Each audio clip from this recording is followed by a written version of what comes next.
오늘 주님이 주시는 말씀이 요한계시록에 우리 7교회 있지 않습니까? 그 7교회에 공통적으로 사용되는 단어들이 몇 개가 있어요. 그 중에 대표적인 단어가 귀 있는 자는 이런 말이 꼭 있어요. 그리고는 이기는 자는 하는 요 두 단어가 있어요. 그러니까 7교회가, 이 말은 뭐냐면 7교회는 교회 시대의 7가지의 교회들을 우리 이야기하잖아요. 그러면서 예수님이 말씀하시기를 그 7교회 안에 꼭 귀 있는 자가 있다는 거예요. 그리고는 그 사람들은 이 어려운 환경 속에서, 핍박 속에서, 또는 여러 가지 이 세상의 어려운 가운데서 꼭 이기는 자라는 거예요. 그것을 한국말로는 이긴다 했는데 영어로는 overcome이라는 단어가 있어요. 극복하는 자는. 그러니까 이 세상 크리스천 라이프가 그렇게 힘든 라이프라는 거예요. 이렇게 모든 게 잘 풀리고 인정받고 대접받고 하는 그런 라이프가 아니라는 거예요. 예. 그래서 이 두 단어를 중심으로 해서 오늘 제가요, 주님이 주시는 말씀들이 있어요. 오늘은 20주년도 있고, 또 오늘은 계시록의 말씀들과 연계가 돼가지고 굉장히 중요한 말씀들을 주님이 몇 가지를 주세요. 오늘날 이 교회 시대, 이 교회 시대 중에 우리는 무슨 시대라고 공부했죠? 지금 무슨 학년에 대학교 졸업반 시대다, 이렇게 우리 공부했고요. 또 교회 시대를 말세라고 이렇게 불렀는데 요한이 그것을 말세지중 말세다, 이렇게 우리가 또 공부했죠.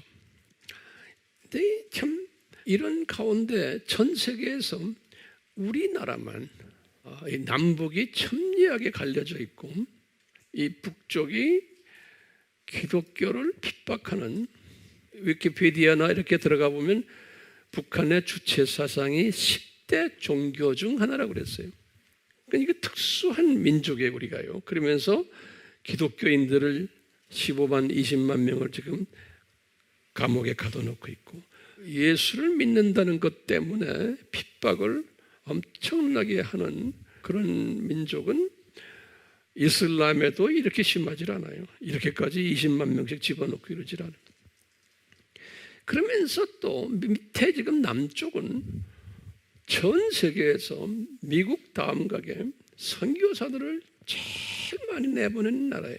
내보내고 있고, 또 십자가가 전국에 깔려 있고, 이민자들이 이민 가면은 제일 먼저 오픈하는 게 교회고, 그리고 미국에도 이 서양 사람들 신학교에 가면 한국인이 20%에서 30%가 있어요. 그러니까 한국 학생이 이제 1.5세 2세들까지 합해서요, 한국 학생이 신학교에 안 다니면 그 신학교들이 문 닫게 돼 있어요. 경제적으로 어려워가지고. 우리 민족이 특별한 민족이에요. 그리고는 한국어로 하는 교회 지하실에서나 한국어로 하는 신학교가 셀 수도 없어요. 미국 가면요. 그러니까 1년에 수천 명의 한국 목사님들이 미국에서만 나오는데, 한국은 또 말해서 합니까? 엄청나게 이 기독교가 대유행인 나라가 우리나라예요. 전 세계에 그런 나라 없어요.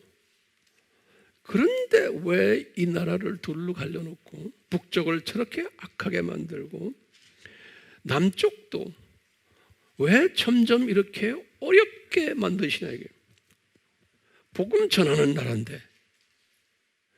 우리나라가 지금 소위 광장 정치라고 그러죠. 광장에 나와서 데모하는 정치예요. 이런 정치들은 과거에 불란서 혁명 때도 이런 식으로 있었고, 또 1917년에 러시아의 볼셰빅 혁명 때도 그랬고요. 또 대통령 혁명 때도 그랬고요. 이 모든 이런 큰 이벤트가 있을 때마다 이 광장 정치들을 해왔어요.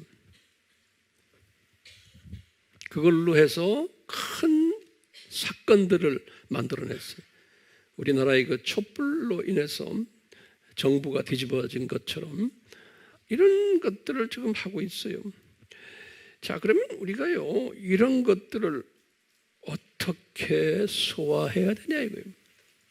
특히 복음주의 기독교인들의 입장에서 이 서초동 진보 데모와 이 광화문 보수 데모가 엊그제 다 있었잖아요. 이걸 이렇게 보면서 이 숫자 가지고 경쟁하고 이 숫자도 뿔리고 새싸움하고 극단으로 가고 있는 모습을 보게 돼요. 이 양보할 기세가 보입니까? 안 보여요. 이 국가 앞날이 아주 암울해지는, 누구나 다 지금 느끼는 거예요. 이 두 그룹을 가만히 보면요, 한쪽은 친공산주의 그룹이에요. 친사회주의 그룹이에요. 그리고는 반복음주의 기독교 그룹이에요. 종교 다원주의 그룹이에요. 이 그룹이 만만찮아요. 거기다가 언론들까지 다 가세돼 버렸어요. 대부분의 언론들 다. 이런 가운데 기독교의 보수 그룹들이 있잖아요. 이 두 그룹이 평행선을 지금 달려가고 있거든요. 이런 가운데 복음주의를 외치는 우리가 어떻게 이것을 주변에다 말해야 되고 또 내가 어떻게 행동해야 되고 나도 이 보수 그룹의 데모대에 가서 같이 데모를 해야 되는가 말아야 되는가 이것도 고민하고 오늘 이 시간에는 제가 이런 부분에 대해서 좀 말씀을 드리고 싶어요. 재밌겠죠? 네. 우리가 지난 시간에도 계속해서 말했지만 예수님의 재림 전에 산고들이 일어난다고 그랬죠. 산고들. 그래서 누가 그것을 예언했어요? 예수님이 예언했죠. 그 산고들 우리 공부를 몇 가지 산고들을 공부했어요? 4가지 산고들을 공부했어요. 이 산고들만 있는 게 아니고 우리가 이제 지금 요한계시록을 지금 강의를 지금 하고 있는데요. 나중에 이제 때가 되면 요한계시록 13장을 공부하게 될 거예요. 거기에 보면은 2마리의 짐승이 나와요. 2마리의 짐승을 요한이 이렇게 보았어요. 그래서 이제 그 짐승에 대해서 해석이 분분해요. 나중에 이제 자세히 그 2 짐승에 대해서 이제 제가 깨달은 것을 이제 설명할 기회가 올 것이에요. 주님의 재림 전에 이 4가지의 산고들이 일어난다 하시고 예수님 말씀하시고는 그 다음에 더 구체적으로 2 짐승들이 나온다 그랬어요.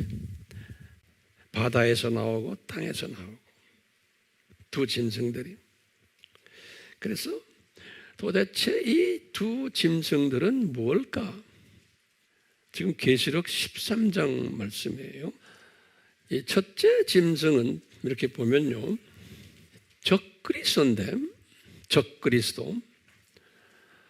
적그리스도란 거는 알죠? 뭔지요? 4가지 있죠? 적이라는 뜻이 안티란 뜻 기억나시죠? 첫 번째 뭐예요? 영어로 말하면 against, 그리스도를 against 하는. 두 번째는 뭐예요? in opposition, 반대. 그리스도의 진짜 그리스도와 반대쪽에 있는 in opposition. 그 다음에 3번째는요. instead of 또는 in place of 뭐뭐 대신하는, 예수님을 대신하는. 겉으로 보면 똑같은데. 그 다음에 4번째는 거짓 false Christ, 거짓 그리스도. 이것을 적 그리스도라 그런 거예요. 적 그리스도란 말이요, 안티라는 뜻이. 그런데요, 이 적 그리스도들이 많이 나온다고 말씀했어요. 말세 때 되면. 근데 말세라는 건 교회 시대 2000년 전부터 지금까지를 말세라고 그랬죠. 많이 나왔어요. 공격을 예수님에 대해서 공격하는 거예요. 그러다가 말세 지중 말세인 오늘날은 그 빈도가 또는 그 강도가, 그 정도가 더 크고 더 파괴력을 가진 적 그리스도들이 나올 거라는 거예요. 그런 측면에서 지금 계시록 13장에서 예수님이 요한에게 환상으로 딱 보여주시는 거예요. 적 그리스도가 그걸 짐승으로 표현했어. 짐승은 항상 어떤 의미가 있어요? 베드로는 짐승을 사탄의 자녀들이다 그랬어요. 짐승을요. 근데 겉으로 보면 거룩해 보이지만 사탄의 자녀들을 짐승이 표현하거든요. 이 짐승이, 첫 번째 짐승은 뭐냐면요, 이제 정치적, 경제적, 문화적 적 그리스도로 이렇게 제가 한번 만들어 봤어요. 근데 두 번째 짐승은 무슨 짐승이냐면요, 종교적 적 그리스도예요. 두 번째의 짐승은 어린 양의 모습으로 있어요. 그런데 사탄의 말을 하는 거예요. 이것은 종교적 적 그리스도다. 그래서 이제 제가 볼 때는 이제 로마 카톨릭, WCC 이제 이렇게 이제 일반적으로 지금 보고 있는데요. 제가 이제 때가 되면 자세히 설명할 때가 올 거예요. 자, 그런데 요 종교적 적 그리스도와 또 정치적, 경제적, 문화적 적 그리스도, 사회적 적 그리스도, 이 적 그리스도는 서로가 일을 같이 해요. 같이 하는데 이 두 적 그리스도를 위해서 컨트롤하는 그룹이 있어요. 이 그룹이 신세계 질서를 지금 주창하는 그룹이 있어요. 신세계 질서. 미국 달러 1달러보다 거기 써놔 New World Order라고 그래요. New World Order 그래요. 다시 말해 신세계를 만들자. 인간 세계를. 그게 뭐냐면 후천년주의 사상이에요. 기독교인들인데도 뭐냐? 이 세상을 지상 낙원으로 만들자. 사람 사는 아주 좋은 낙원으로. 소위 이 사상을 가진 기독교 그룹이 프리메이슨이라는 그룹이에요. 그런 말 들었죠? 이 프리메이슨은 이게 귀족 그룹들이에요. 이 메이슨이라는 말은 뭐냐면 돌 가지고 집 짓는 사람들이에요. 석공들이라고 그래요. 이건 예루살렘 성전 때부터 시작이 돼요. 그 훨씬 전에 우리 창세기 4장에 보면은 이 가인의 아들이 나와요. 가인의 아들의 그 아들 중에 에녹이라는 아들이 나오고, 그래서 성을 지었어요. 그때부터. 그래갖고 그 후손들이 나중에 창세기 10장에는 우리 항상 이야기하는 니므롯이에요. 그래서 니므롯이 나중에 창세기 11장에서 성을, 무슨 성을 졌어요? 바벨 탑을 짓는 거예요. 그래서 항상 이 성을 짓는 사람들은 아주 높은 계급들이고 돈이 많고 이런 사람들이에요. 그래서 이제 유럽에서, 유럽도 가면 다 돌문화 아니에요? 돌로 다 건물 짓잖아요. 그래서 이제 이분들이 경제를 다 지고 있는 그룹들인데, 이제 나중에 종교 개혁이 일어나는 그때쯤 돼서 이분들이 공식적으로 아주 조직으로 이제 하기 시작하면서 이분들이 우리가 전 세계를 손에 쥐자. 그러면서 이제 일루미나티라는 그룹들이 또 그 당시에 나타난 일루미나티란 말이 뭐예요? 여러분들 루시퍼 이름 알죠? 루시퍼란 이름에 루시퍼는 뜻이 뭐예요? 빛을 발하는 자예요. 일루미나티란 말은 빛을 발하는 자라는 소리예요. 예. 자세한 것은 내가 이제 때가 되면 말씀을 드릴게요. 그래서 이 그룹들이 있는데 이 그룹과 거의 종교개혁 이후에 또 나온 그룹이 로마 가톨릭 안에서 예수회라고 그래요. 제수잇이라고 그래요. 로욜라라는 사람인데요. 그래서 이 제수잇 그룹이 로마 가톨릭의 엄청난 파워 그룹이에요. 정치, 파워, 경제 다 지고 있는 그룹. 그래서 이 제수잇 그룹과 일루미나티와 이 프리메이슨이 다 같이 일을 해요. 하면서 뭘 하냐면 이 세상을 우리가 점령하고는 우리가 이 세상을 불필요한 사람들은 다 제거해버리고 열등 족속들은 제거해버리고 그분들의 그 문헌들을 웹에 들어가 보면 나와요. 아주 소수의 인구만 살게 해가지고 이 세상을 평화스러운 정말 살기 좋은 나라로 세상을 만들자는 거예요. 그래서 우리가 모든 고난을 지고서 사람들을 다스리자는 거예요. 이 전체주의 사상이 있어요. 이것이 우연히 나온 게 아니고 우리 예수님이 계시록 13장에 보니까 예수님이 디자인하셨어. 이 예수님이 디자인하신 이 그룹을 뭐라고 부르냐면 큰 성 바벨론이라고. 큰 성 바벨론. 이 큰 성 바벨론이 나중에 예수님의 공중에서 지상으로 내려올 때 이게 무너지는 거예요. 그러면서 형편없이 무너뜨려버리고 다 불못 속으로 집어던지는 거예요. 지금 우리가 지금 이런 때에 살고 있는데 요 사람들 신세계 질서 운동을 하는 사람들이 세계의 경제를 다지고 있거든요. 이 사람들을 글로벌리스트라고 부르죠. 글로벌리스트란 말 들었죠? 한국말로는 뭐라고 불러요? 글로벌리스트. 네? 세계주의라 그래요? 네, 세계주의자. 영어로는 글로벌리스트예요. 이 세계주의자들이 다 이 그룹들인데 이 사람들은 이 단일 정부를 만들어야 돼요. 이 일을 위해서 신세계를 만들려면은 정부도 하나 만들어야 되고 경제도 하나 만들어야 되고요. 종교도 단일화시켜야 되고 모든 것을 다 단일화시켜야 돼. 그래서 이 사람들은 단일화시키는데 통제사회로 단일화시키는 거예요. 그래서 이 사회주의자들이에요. 공산주의자들이에요.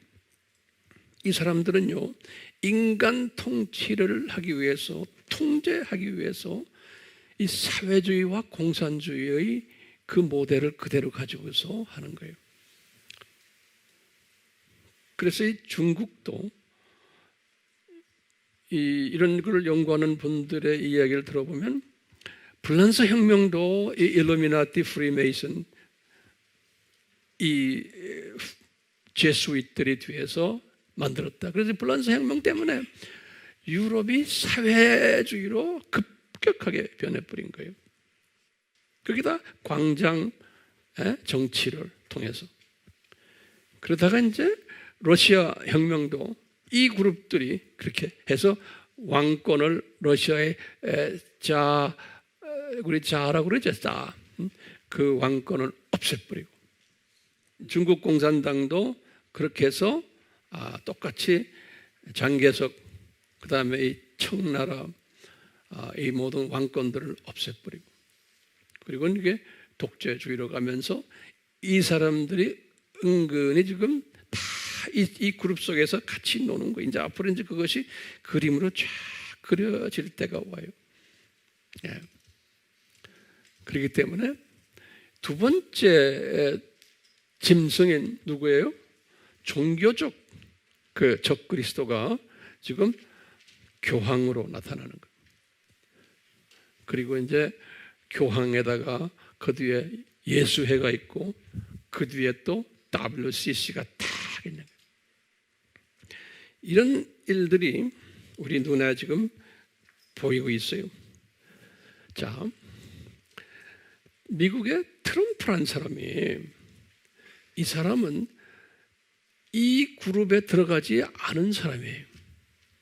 미국의 지금 락커펠러니 뭐 미국의 유명한 뭐 다 부자들은 다 여기에 들어가 있는데 이 트럼프만이 안 들어가 있어요. 그래서 트럼프는 글로벌리스트가 아니에요. 이 사람은 반글로벌리스트예요. 그래갖고 반글로벌리스트는 뭐냐면 세계를 지금 한 통으로 다 한 통 속에 넣으려고 하는 이 그룹들에 반대해가지고 뭐 하냐면 내셔널리즘을 이야기하는, 다시 말하면 국가주의에 자국 중심주의. 그럼 나오자마자 이분은 뭐라고 그랬어요? 나는 미국을 위해서 대통령이다. 그러니까 세금도 미국 경제에 반하는 모든 것들은 다 세금 때린다. 그리고 니네 나라들은 니네 나라 중심으로 해라 모두. 그러니까 이 글로벌리즘을 브레이킹하는, 깨는 일을 트럼프가 하는 거예요. 근데 그게 되겠어요? 지금 상당히 힘든 싸움을 하고 있는 거예요, 이 트럼프가. 근데 항상 보면은 항상 반대 세력을 우리 주님께서는 항상 이렇게 붙여주세요. 항상 갈 때 반대 세력이 항상 있지만 주 세력이 계속 가게 돼 있어요. 그러면요, 지금 우리나라의 지금 문재인 정권도 이 틀 안에서 친중을 하죠, 사회주의 하죠. 그 다음에 문 정권 안에 있는 그 스텝들이 공산주의, 사회주의 사상을 젊었을 때부터 쭉 배웠잖아요. 그러면서 그 뒤에 깔려 있는 게 뭐냐면 이분들이 대부분이 로마 카톨릭 교인들이에요. 이 로마 카톨릭이 어디에 들어있어요? 예? 예수에 들어있는, 예수에. 무서운 그룹이에요. 예. 예수에 다 들어있어요. 그러면서 이것이 예수의 사람들이 중국과도 다 연계되어 있고 다 한통밥들이에요. 그러니까 얘들은 반미주의자들 아니에요. 그러니까요, 특히 트럼프를 싫어하는 거예요. 트럼프가 그만두고 지금 이쪽 그룹이 대통령이 되면, 민주당 쪽이 되면 조금 나아요. 그러니까 주님께서는 지금 트럼프를 이렇게 세우는 거예요. 이 반대 세력이 있어야 되기 때문에. 왜냐? 그렇다고 해서 지금 이 세력이, 지금 이 New World Order, 이 신세계 이 운동이 계속 가겠어요? 안 가겠어요? 네? 계속 가야 되는 거예요. 왜요? 예수님이 디자인하신 거예요. 예수님이 디자인했단 말은 이미 2000년 전에 요한에게 보여주신 거예요.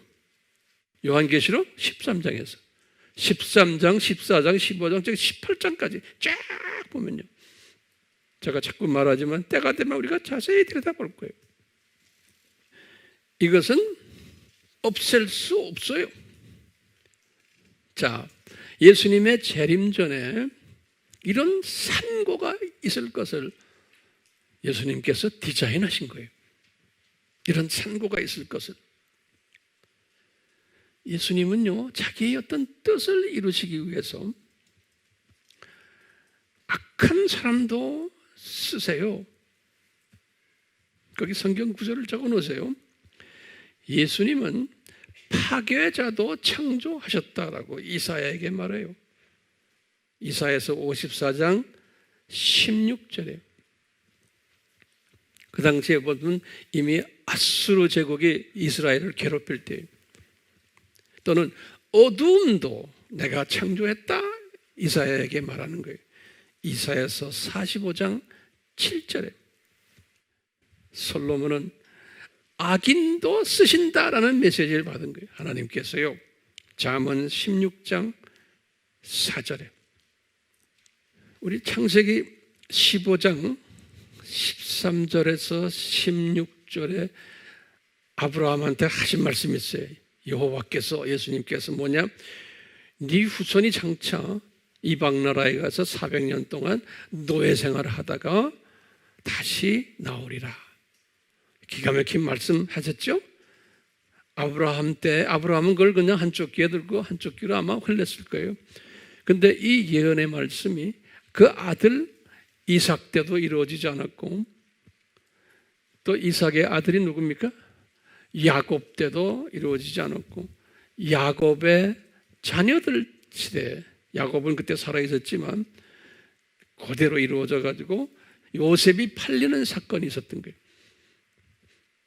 그러니까 우리가 큰 그림 속에서는 요셉이 형들이 요셉을 판 것이 형들이 나빠서가 아니죠. 예? 그렇게 팔도록 하나님이 디자인하신 거예요.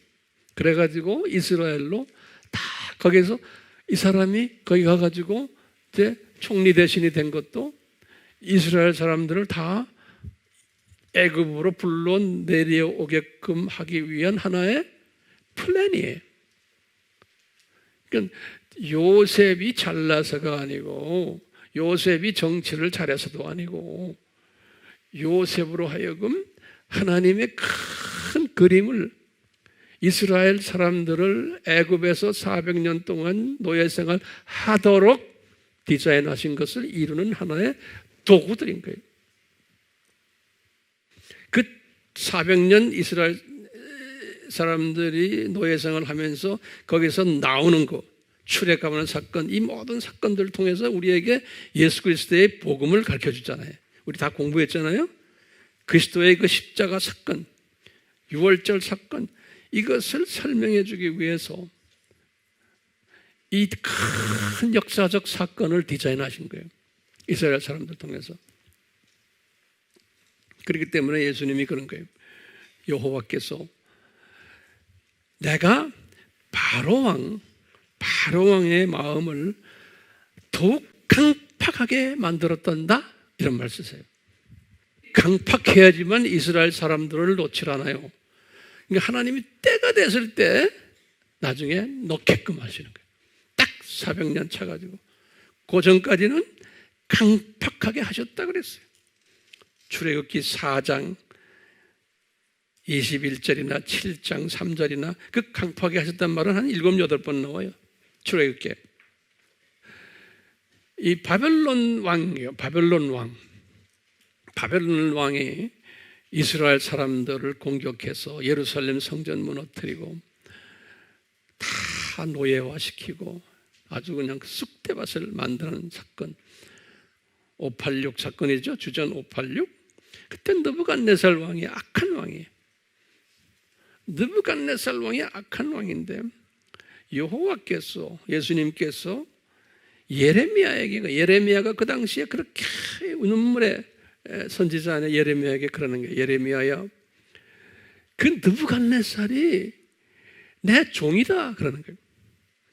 예레미야 43장 10절에 느부갓네살이 너희들에게는 죽일 놈 같지만 내 종이다. 내가 필요해서 저놈을 사용한다. 이스라엘 사람들 창조 목적에 위배되는 행위를 했기 때문에 한바탕 고생을 시켜서 창조 목적의 중요성을 가르쳐주기 위해서 지금 느부갓네살을 사용하시는 거예요. 시각이 일반 사람들의 시각과 다른 거예요. 바울도 마찬가지. 바울이 언제 살았어요? 네로 왕이 아주 기독교인들, 다시 말해 그 당시에 기독교인이라는 건 바울부터 베드로, 그 모든 크리스찬들, 바울의 제자들을 그냥 콜로세움에 집어넣고 죽이고 사자에게 물어뜯기고 엄청난 핍박을 준 왕이 네로 왕이에요. 네로 왕이 언제부터 언제까지 왕 노릇했어요? 우리 다 공부했죠? 주후 54년에서 68년. 알지만 또 적어놓으세요. 네로 왕이 54년에서 68년까지 왕 노릇한 5번째의 로마 제국 왕이에요. 그런데 그렇게 기독교인들을 어렵게 했는데 우리 한번 봐요. 그래서 우리가 공부를 많이 할 필요가 있는 거예요. 54년 하면 뭐가 딱 떠올라요. 바울이 몇 차 선교여행 때? 53년부터 57년이 뭐예요? 3차 여행이죠. 3차 여행 53년 시작하면서 어디를 바울이 갔어요? 에베소로 갔어요. 그렇죠? 에베소에 가가지고 뭐 했어요? 그분이 두라노 소원을 연 거예요. 그게 53년이에요. 언제까지 들어와서 성원을 열었어요? 55년까지. 그래가지고 자기 제자들 한 100여 명 거기서 만들어가지고 그 중에 한 30명은 어디로 보냈어요? 선교사로. 로마로 보낸 거예요. 그래서 로마에 가서 선교 일, 교회 개척하며 그 일들을 하고, 나머지 분들은 또 다른 지역으로 가면서 가서 이제 열심히들 복음 전할 때요. 근데 그거를 하려고 도라노 성원을 세웠을 때 53년에 세워놓고 1년 딱 있다가 네로 왕이 된 거예요. 54년에. 그때부터 이분이 기독교인을 힘들게 할 때 로마서를 언제 썼어요? 바울이? 57년이죠. 로마서를 57년에 썼었어요. 그러니까 네로 왕이 54년에 왕이 돼가지고 57년에 로마서를 썼을 때 바울의 그 서신들 속에서 반정부에 관한 데모했거나 반정부 네로 왕 죽일 놈이라고 말 한마디 했어요? 안 했어요. 그렇죠? 왜냐하면 이분은 큰 그림 본 사람이에요. 우리를 주님께서 이렇게 큰 그림 속에서 이 사람을 세웠구나. 그러면서 우리 잘 아는 로마서 13장 1절에서 2절, 그 유명한 장이죠. 로마서 13장 1절에서 2절에 딱 보면은 바울이 뭐라고 그랬어요? 이 세상의 모든 왕들은, 높은 분들은 다 예수님이 임명한 자들이라는 거예요. 그러니까 악한 왕이나 선한 왕이나 다 예수님이 임명하셔서 예수님이 자기의 뜻을 이루시기 위해서 사용한다는 거예요. 그렇기 때문에 그 왕을 거스리거나 하면은 하나님을 거스리는 거다라고 바울이 로마 사람들에게 가르쳐준, 로마에 있는 기독교인들에게, 자기 제자들에게, 그러니까 거기서 엄청난 핍박을 받고 있는 제자들에게 뭐라고 그러냐면 반정부하지 말아라. 그냥 복음만 전해라. 그러다가 나중에 죽게 되면 죽어라. 왕을 올리고 내리고 하는 것은 예수님 손에 있지 우리가 데모한다고 되는 게 아니라는 거예요. 예수님의 주권이, 그렇기 때문에 우리가 예정적 주권이에요. 예수님의 주권이지. 그런데 우리 같은 기독교인이지만 우리가 노력을 해가지고 하나님의 마음을, 보좌를 흔들면 되지 않습니까? 하는 그런 또 믿음 가진 사람들 더 많죠. 그래서 죽어라고 보좌 흔들죠. 보좌를 흔들어서 데모를 해가지고 네로 왕을 없애라고 하는 사람들은 우리 그 당시에는 없었던 거예요. 성경에는 한마디도 없어요. 나중에 이제 베드로 후서에도 보면 베드로도 똑같은 이런 이야기 했어요. 베드로는 요 말하고는 1년 후에 순교당했어요. 베드로. 반정부 안 했어요. 이 사람들은 반정부 안 하고 뭐 했어요? 바울이랑 베드로랑 열심히 복음 전했어요. 어려울수록 복음을 더 열심히 전했어요. 네. 우리 전도서 3장 1절 보시면 모든 것은 때가 있다고 그랬죠? 그 때란 거면 하나님의 때예요. 하나님이 때가 되면 네로 왕도 없애버려요. 하나님의 때가 되면은 우리 김정은이도 없애버려요. 시진핑이도 없애버리고, 또 우리 지금 이 백성들을 괴롭히는 이런 정부도 때가 되면 탁 없애버려요. 하나님이 디자인한 때가 있어요. 그러면 이제 질문이 하나 있는 거예요. 여러분들, 황 목사님, 그러면 우리 기독교인들은 그럼 이런, 예를 들어서 우리 마음에 들지 않은 악한 정부가 있으면, 공산주의 사회주의 정부가 있으면 가만히 있어야 돼요? 그럼 뒷짐지고 기도만 해야 돼요? 앞으로 우리가 나가서 열심히 이 정부가 나쁘다고 데모할 그런 책임이 있지 않습니까? 라고 물어보는 질문 분명히 여기 앉아있는 분들도 있을 거예요. 그런 분들은 역사 속에서 항상 있었어요. 예, 하나님의 사람들인데도요. 이런 분들은요, 우리가 이거 왜냐하면 이런 분들은 어떤 분들인가 하면 하나님이 사랑하는 분들이에요. 그런데 시각이 이 큰 그림을 보질 못하는 사람들이에요. 하나님이 그렇게 만들어놨어요. 시각차예요. 그래서 이 큰 그림 속에서 움직여가는 하나님의 위대하신 이것을 보질 않고요.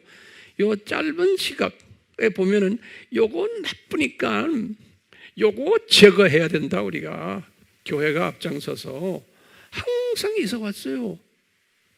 근데 이런 사람들 그러면 나쁩니까? 안 나? 이런 사람들도 필요하니까 주님이 다 그렇게 해놓은 거예요. 이런 사람들을 통해 가지고 우리 또 기독교인들이 배우는 거예요. 악을 위해서 저렇게 열심히 다투는 사람들이니까 이 악이 나쁘구나 하는 것을 환기시켜주는 좋은 메신저 역할을 해요. 그리고는 이 예수님의 종말이 가까워 왔다는 것을 알려주는 하나의 본보기도 돼요. 근데 자칫하면은 기독교는 악을 향해서 싸움하는 이런 종교라서 잘못 메시지를 줄 수도 있어요. 악을 향해서 싸움해야 되지만 그런 의미에서 복음을 전하기 위해서의 싸움이지 정치적인 목적으로 악을 위해서 싸움하는 것은 아니에요. 예컨대 제 말 잘 들으세요. 예루살렘 성전에 관한 이야기예요. 예루살렘 성전이 예수님께서 마태복음 23장 38절에 제가 언제냐면 고난주일의 화요일이라고 내가 항상 이야기하죠. 거기 23장 38절에 예수님이 뭐라고 그러셨냐면 유대인들 있는 데서 얘들아 저 성전이 무너질 거라는 거예요. 딱 말씀하세요. 그게 주후 30년이에요. 그러시면서 이분이 24장으로 들어오자마자 그러는 거예요. 이 성전이 24장 1절과 2절 우리 잘 알죠. 이 성전이 돌 하나도 제자리 없이 다 무너질 거라는 거예요. 그러니까 제자들이 질문하죠. 그러면 예수님, 그러면 종말이 없으니까 이분들 생각에는 종말로 생각한 거예요. 자, 무너질 거라 해놓군요. 왜 성전이 무너져야 돼요? 그 성전 자체 대신은 예수님이 오셨기 때문에 이제는 성전이 필요 있어요, 없어요? 필요 없어요. 성전이란 건 예수 그리스도의 피 흘리는 사건을 보여주기 위해서 모형으로 보여준 것뿐이에요. 이제 성전이 필요 없어요. 그러니까 예수님께서 그런 거예요. 근데 유대인들에게는 예수님을 모르기 때문에 성전이 필요하게 생각한 거예요. 근데 무너뜨려 버렸어요. 딱 40년 후에 무너졌죠? 자, 이게 무너질 때 보세요. 제가 예전에도 말했지만요. 성전이 무너지기 직전에 이제 디도 장군이 와서 이제 그걸 무너뜨리려고 그러고 예루살렘 다 이제 불살아 없애려고 그럴 때 이스라엘의 네 종파 기억나시죠?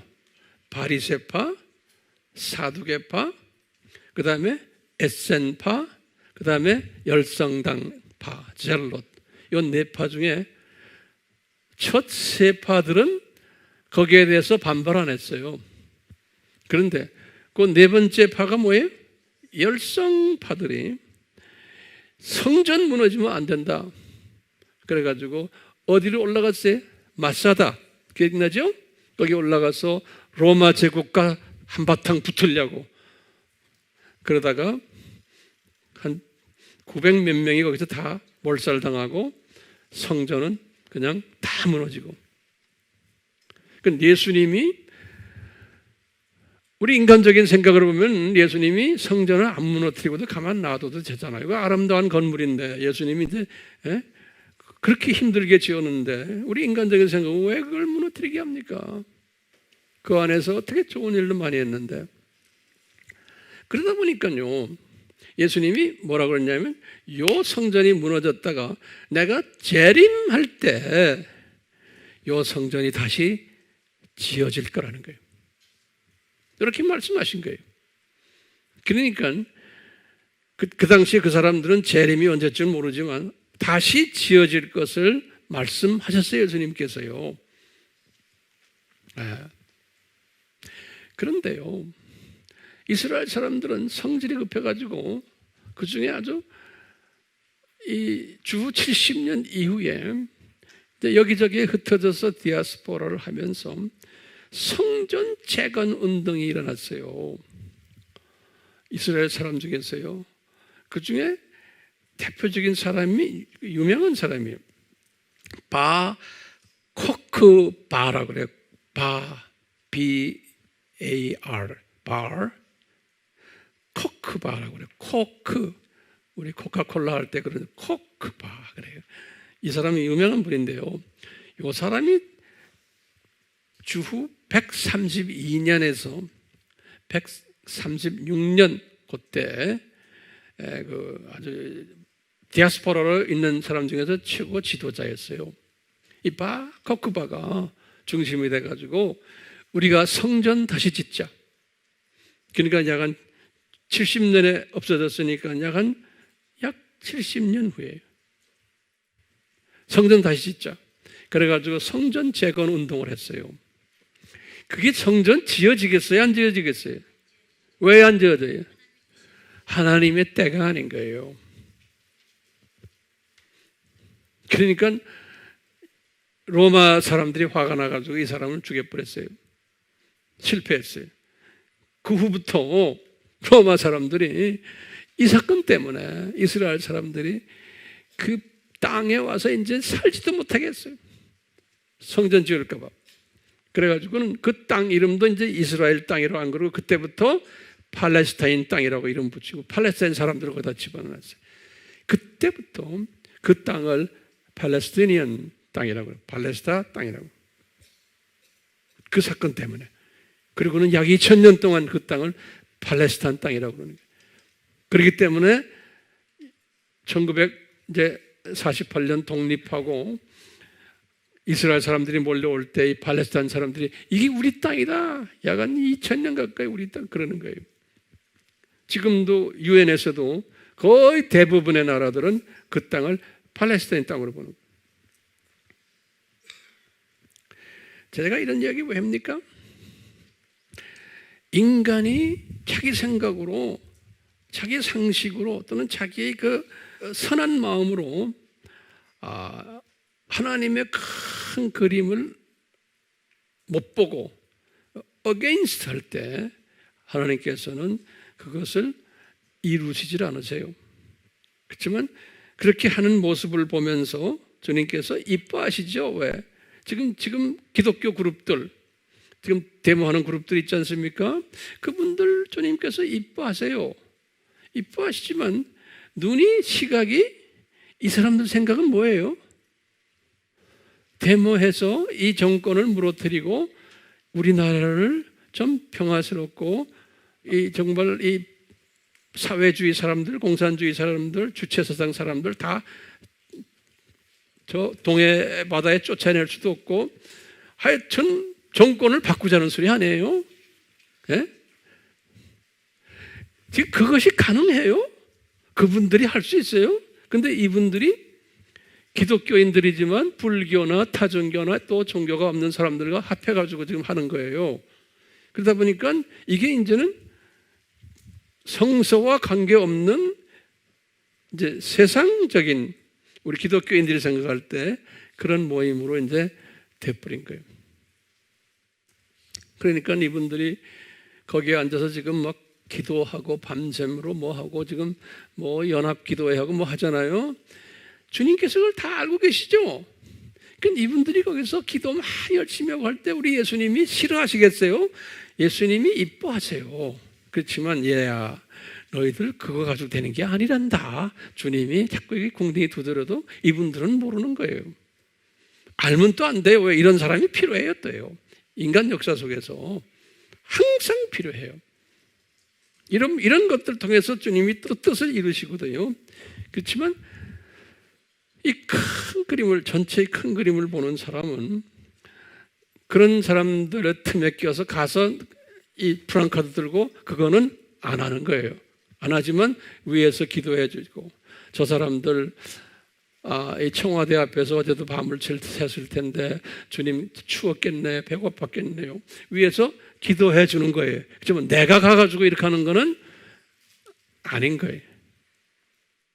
제가 그러니까 우리 교인들을 보고 거기 가서 하십시오. 제가 하지를 않는 거예요. 왜요? 이런 악한 정부가, 사회주의, 공산주의 정부가 특히 우리 같이 복음을 전하는 이 민족, 이 나라에 이런 것이 있어가지고 우리로 하여금 더 주님의 재림을 가까이 피부로 느낄 수 있도록 우리를 위해서 그런 악한 정보를 주실 수도 있잖아요. 안 그래요? 그러니까 이런 산고들은 예수님이 그랬죠. 반드시 있어야 된다고 그랬어요. 우리 반드시란 말 수천 번 했어요, 제가요.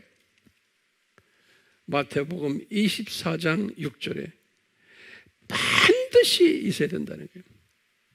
그러니까 우리가 지금 살고 있는 이 세대가 그렇게 기분 좋은 세대가 아닌 거예요. 비상식이, 비윤리가 지배하는 세대고 악한 것이 성해지고 불법이 더 성해지고 예수님이 다 말씀하셨잖아요. 예. 그렇기 때문에 우리는 깨어 있어야 된다는 게. 그러니까 이런 산고들이 반드시 있어야 된다는 것을 인식하고 인정하고 대비해야 된다. 항상요. 그러면 이런 산고를 허락하신 이유와 목적이 뭘까요? 이 목적이 중요해요. 왜 이런 것을 허락하셨을까? 그러면 우리 대답은 제가 수없이 이야기했기 때문에 다시 한번 간단하게 말해주면 뭐냐? 간단해요. 목적이 뭐냐면 얘들아 예수님의 재림이 임박했단다 라는 것을 보여주는 거예요. 얘들아 예수님의 재림이 임박했단다. 두 번째로 그러므로 깨어있어라. 세 번째로 분별력을 가져라. 네 번째로 그렇기 때문에 추수꾼이 되라. 복음 추수꾼이 되라. 마지막 추수꾼이 되라.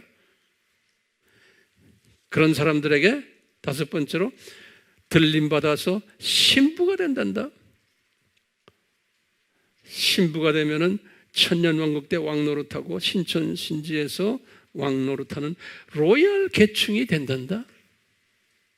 라는 이 메시지를 우리에게 전해주시기 위해서 이런 산고들을 우리에게 주시는 거예요.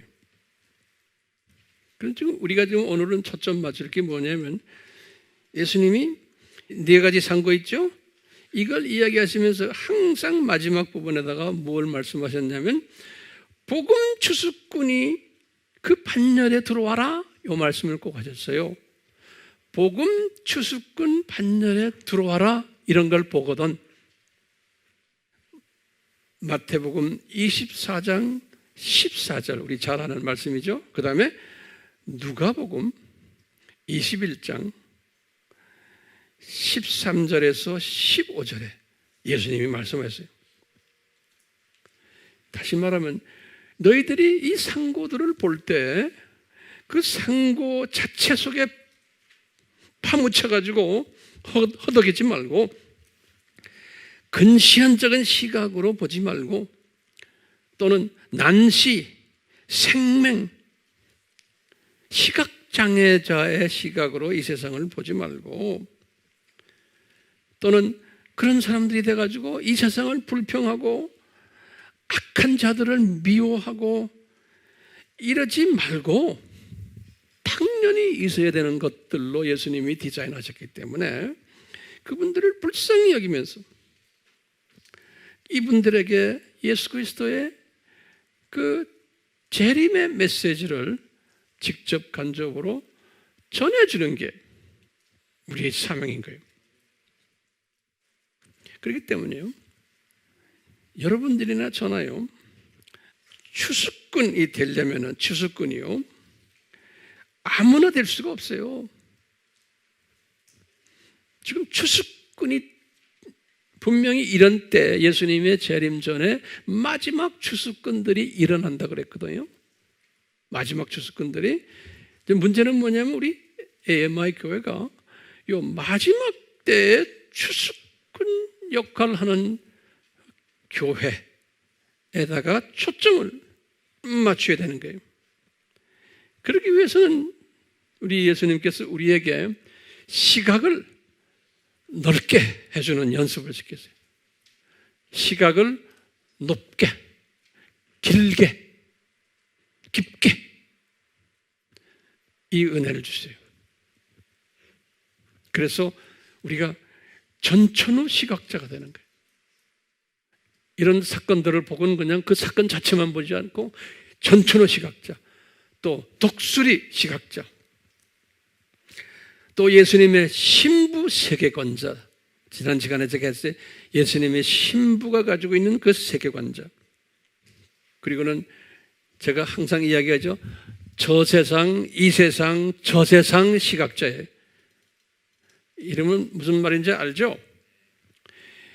그리고는 요 7,000년 이 세상이 창조 목적 학교라는 시각을 가진 분들이, 또 요 7,000년 안에서 2,000년은, 마지막 2,000년은 요게 교회 시대, 말세라는 거예요. 그 2,000년 안에 7가지의 교회들이 있다는 거예요. 7가지 교회들이. 그것을 우리는 알고 있는 자들이에요. 그렇기 때문에 이런 걸 아는 자들은 이 교회 시대에서 귀 있는 자, 그 다음에 이기는 자들이고, 지혜자들이고, 또는 남은 자라고, 또는 은혜자라, 이렇게 은혜자는, 예? 귀를 열고는 예수님이 이 감람산 설교에서 하신 설교에 귀를 쫙 열어야 돼요. 이 감람산 설교는 예수님의 재림 전에 관한 이야기, 어떤 일이 일어날 거다, 그 상고가 일어나겠다는 게 다 감람산 설교거든요. 이 마태복음 24장과 25장 이 2장이죠. 감람산 설교. 그래서 우리는 귀가 열린 사람이기 때문에 어떻게 하느냐? 이 감람산 설교에 귀를 활짝 열고는 경청해야 돼요. 그리고 경청만이 아니고 그 안에 있는 본질이 뭔지를, 그래야 다시 말하면 주 메시지가 뭔지를 찾아내야 돼요. 이 감람산 설교에서 주 메시지가, 자, 그래서 이제 본질을 딱 찾아내면은 그다음부터 우리는 그 본질에 집중해야 돼요. 굉장히 중요한 개념을 제가 말씀드려요.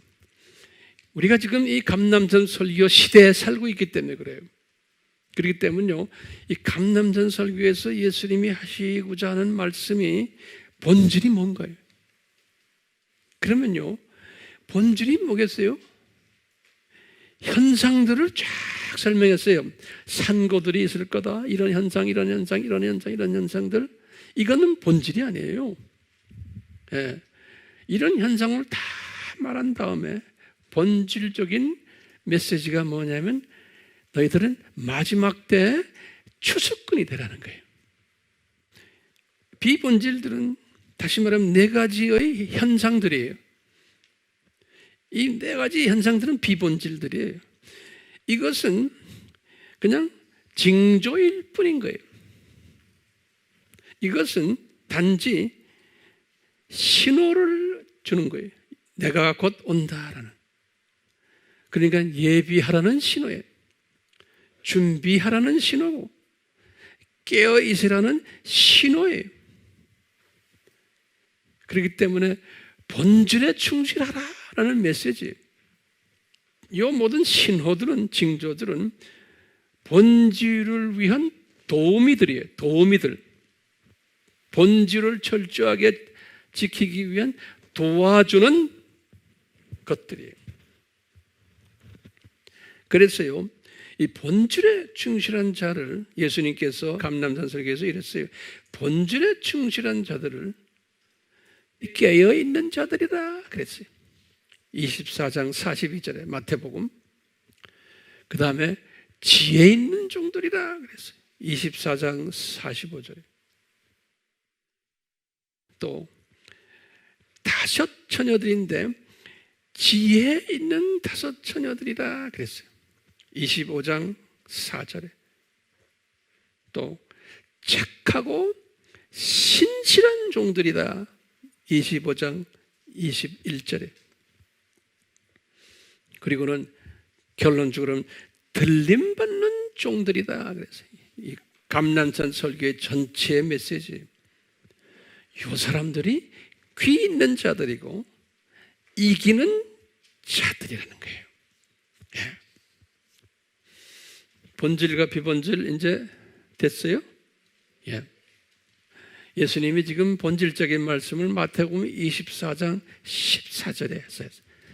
그거 잠깐 한번 보면요. 마태복음 24장 14절 우리 잘 아는 말씀이에요.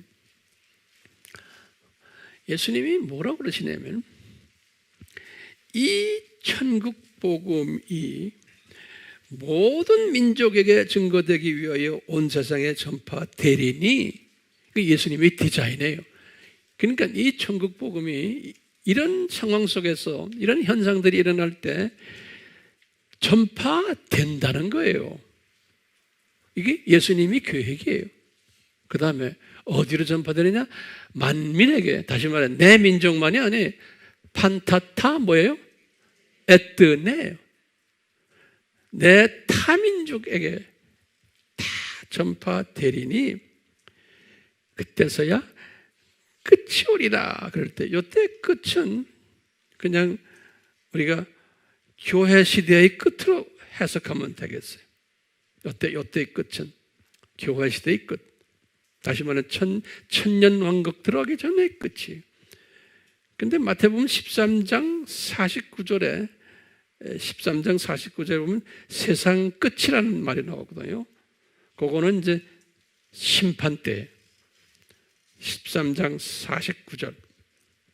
그러니까 이제 24장 14절의 끝은 교회 시대의 끝으로 우리가 보면 되겠어요.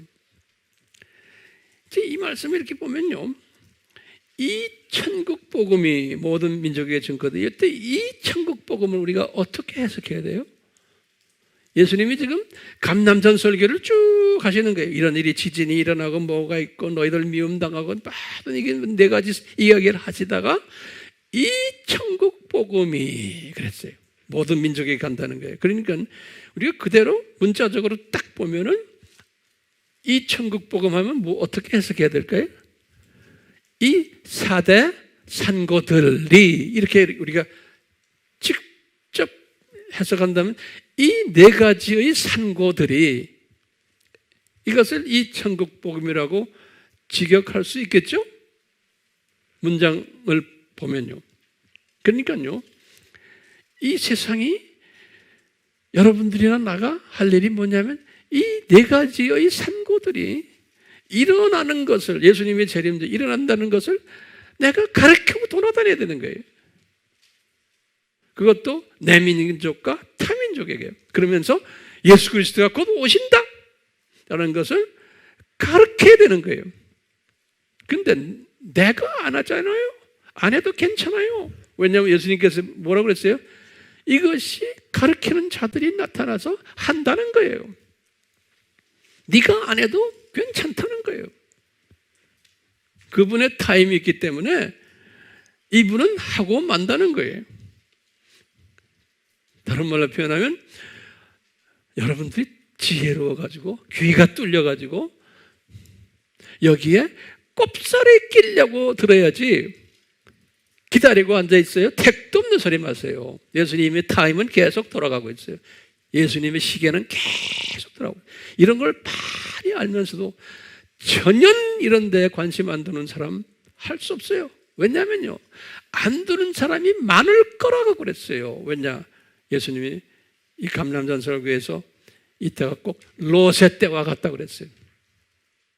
많은 사람들이 자기네 일에 바빠가지고 돈벌이에 바쁘고 뭐 놀기에 바쁘고 뭐 여기저기 바빠가지고 못합니다. 짜투리 시간에만 잠깐 이런 일을 하는 사람들이 대부분일 거라는, 안 하는 사람이 더 많고. 누가복음 21장 13절에서 15절에도 똑같은 예수님이 이야기를 더 구체적으로 하셨어요. 이 감람산 설교를 하시다가 마지막에 이분이 누가복음 21장 13절에 예수님께서 그때가 너희에게는 증거하는 기회라 그랬어요. 그러니까 지금 이렇게 모든 네 가지의 산고를 공부하면서 깨달으면서 이것을 딱 내가 깨달았을 때는 너희들이 이제는 뭐예요?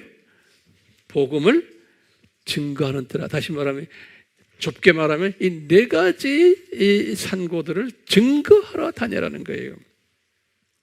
그럴 때 14절에 그랬어요. 그러므로 너희는 미리 무슨 말을 하려고 생각하지 않겠다고 마음에 작정해라. 내가 계산해가지고 하지 않겠다는, 이 말은 뭐냐면요, 15절에 보면 그래요. 너희를 대적하는 모든 자가 반박하거나 저항하지 못하도록 내가 너희에게 구변과 지혜를 주리라 그랬어요. 이 말의 전제 조건이 뭔지 아세요? 이 예수님이 가르쳐준 이 감람산 설교의 이 내용을 내가 먼저 지식으로 꽉 채워야 돼요. 여기 지혜를 준다고 그래요. 지혜는 금방 나오는 게 아니에요. 뭐부터 시작해요? 지식이 있어야 돼요. 지식이 있은 다음에 그 다음에 뭐가 와요? 명철이 와요. 지식은 그냥 지식이에요. 인포메이션이에요. 명철은 뭐냐면 이 영어로는 understanding이라고 그래요. 명철. 이건 뭐예요? 지식에 관한 이 인포메이션에 대한 의미를 깨달은 사람의 의미. 다시 말하면 이 네 가지 산고에 대한 의미, 왜 이것을 허락하셨나? 그 목적이 뭔가 이것을 깨달은 사람이에요. 그게 명철을 가진 사람이에요. 이걸로 무장이 됐을 때 내가 누굴 만나서 이야기할 때 무슨 말 할까 걱정하지 말라는 거예요. 이렇게 무장된 사람은 딱 사람 만나면은 줄줄줄줄 나온다는 거예요. 말씀에 검이 돼가지고. 그러니까요, 반박하거나 저항하는 사람들이 다 꼬리 딱 내린다는 거예요. 예수님 말씀에 꼼짝 못한다는 거예요. 실력이 있는 사람은. 그렇기 때문에 우리는요, 이 비본질인 현상들, 이건 우리가 내용을 자세히 알고 있어야 돼요. 그렇지만 이것을 전파하는 일, 가르치는 일이 본질적인 거예요. 그러니까 도우미가 필요하지만 우리는 반드시 이 도우미를 통해서 가르쳐야 되는 거예요. 이런 추수꾼 역할을 하는 사람은, 추수꾼 반열자는 이렇게 가르치고 다니는 것도 다 추수꾼이에요. 또 실제로 또 하는 분들도 있고, 내 민족과 타 민족에게. 이런 사람은 제일 먼저 우리가 항상 이야기하죠. 그냥 되는 게 아니에요. 은혜가 따라와야 돼요. 그러니까 그게 안 하는, 죽어라고 해도 안 하는 사람이 있어요. 아무리 똑똑해도요. 그건 좀 뭐가 없다는 거예요? 은혜가 없는 거예요. 고린도후서 1장 12절이. 그리고 우리 예수님의 예지하심과 예정하심과 부르심이 따라와야 되는 거예요. 로마서 8장 29절 30절. 그리고는 이런 사람은, 이렇게 된 사람은 이 지식의 갈급함을 가져요. 지식의 갈급함. 여러분들이 지금 이 모습이 열심히 적으면서 공부하는 사람들. 그러면서 이 명철의 갈급함을 가져요. 거기다가 이제 지혜의 갈급함을 가지게 돼요. 이런 사람들이에요. 자, 그렇기 때문에 이제 나의 그 책임이 뭐냐면요, 여러분들이 만민의 추수꾼이 되어야 되잖아요. 아까 예수님께서 그랬죠. 만민에게 이 복음을 전파되리니. 거기에 우리가 꼽살이란 말 잊지 마세요. 거기 끼어야 되거든요. 야. 자, 그러기 위해서 주님이 우리 교회를 어떻게 만들어놨어요? 첫 번째로 여러분들 보세요. 예배 시에 딱 보면요, 한 사람도 예외 없이 노트 정리를 다 하게끔 성령님이 이렇게 해버렸어요. 이런 교회 있어요? 이게 주님께서 여러분들을 들림 받기 위해서 다 지금 준비시키는 과정이에요. 경배와 찬송도 은혜스러워요? 안쓰러워요? 예수님이 여기 와 계시거든요. 예수님을 여기 와 계신 걸 본 사람 많아요. 천사들이 여기 와서 왔다 갔다 하는 걸 본 사람 많아요. 여러분들 셀 모임을 가만히 보세요. 이 노트를 열심히 적은 걸 가지고 셀 모임 하잖아요. 이 셀 모임을 주님이 우리 교회의 이 셀 모임을 특별히 사랑하시는 거예요. 왜냐? 거기다 좀 적으세요. 셀 모임에 관계되는 블레싱들이 있어요. 적으세요. 첫째는 뭐냐? 하나님의 말씀을 복습하게 해요. 블레싱 중에. 그뿐 아니라 교인들과 교제하게 해요. 교제력을 배양시켜요. 또 세 번째는요, 지도력을 배양시켜요. 그뿐 아니라 이 셀을 통해서요, 이웃을 배려하는 마음을 가르쳐줘요. 나와 좀 다른 사람, 다른 의견을 가진 사람을 배려하는 연습을 시켜요. 그뿐 아니라요, 가르치는 방법을 배양시켜요. 그뿐 아니라요, 듣는 연습을 시켜요. 어떤 때는 말같이 하는 말을 하는 사람도 있거든요. 그걸 잘 참고 듣는 거예요, 그냥. 이게 보통 교육이 아니에요. 오래 참는 연습을 하는 거예요. 내가 가르치려고 앉아있는 게 아니고 배우려고 항상 저 사람을 통해서, 저 사람의 약한 부분을 통해 내가 배우는 거예요. 저 사람의 강한 부분을 통해 내가 배우는 거예요. 이것을 뭐냐면 그룹 역동성이라고 그래요. 영어로는 그룹 다이내믹스라고 그래요. 이 그룹을 통해서 배우는 거예요.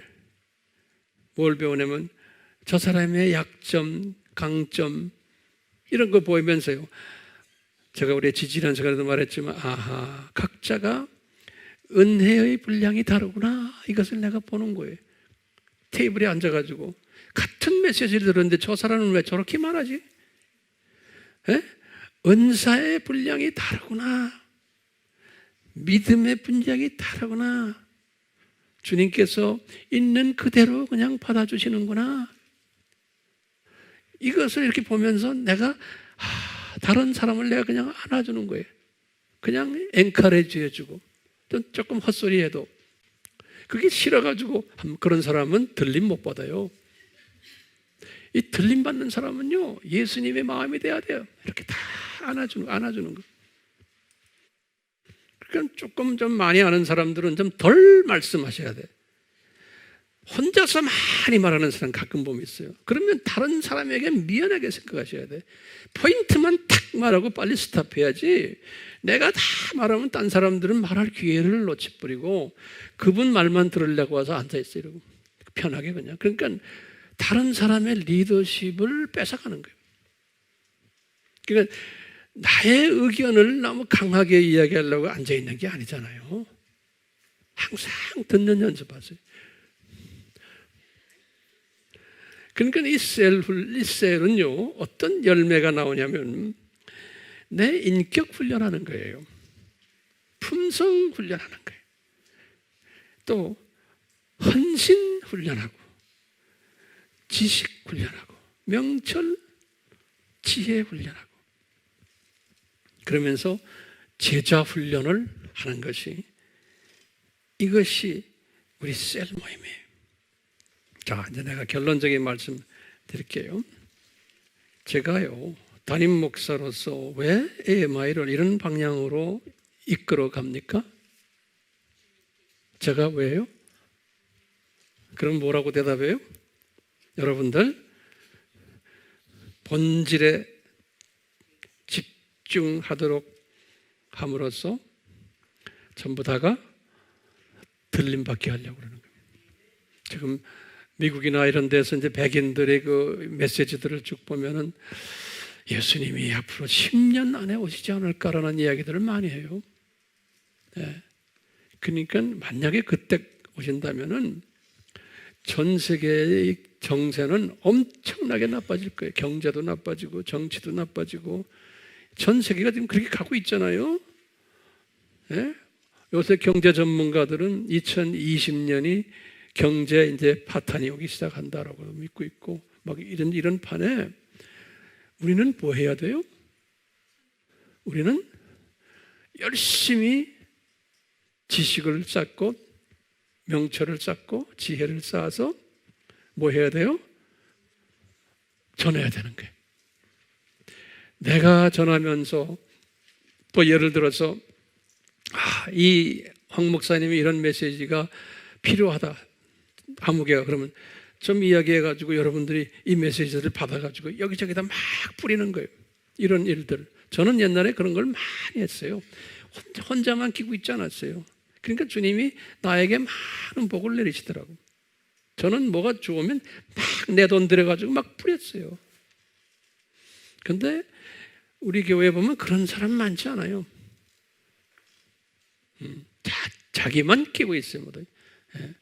그러니까 이제부터는 좀 이렇게 벌리는 사람이 되시길 바라요. 아멘? 예. 자, 이제 우리 교회가 20주년이. 예.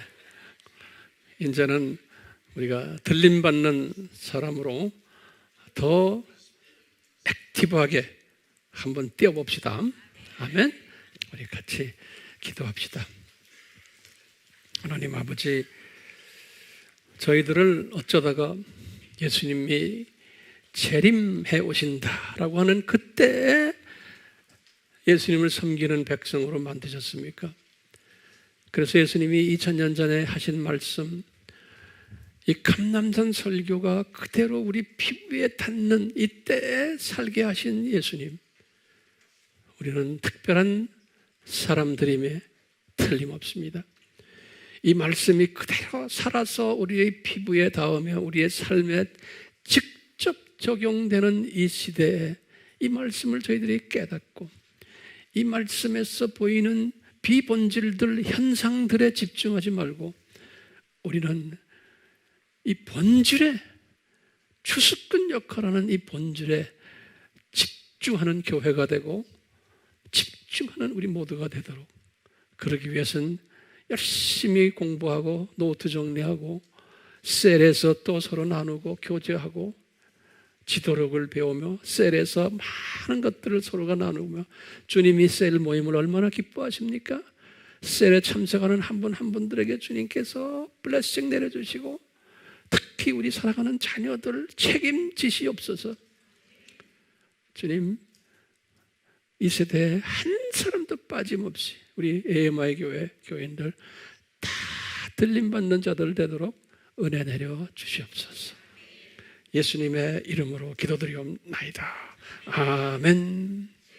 지금 이 시간은 예수 그리스도의 무한하신 은혜와 하나님 아버지의 극진하신 사랑하심과 성령님의 감화감동 순종케 하심이 우리 모두에게 항상 있기를 축원하옵나이다.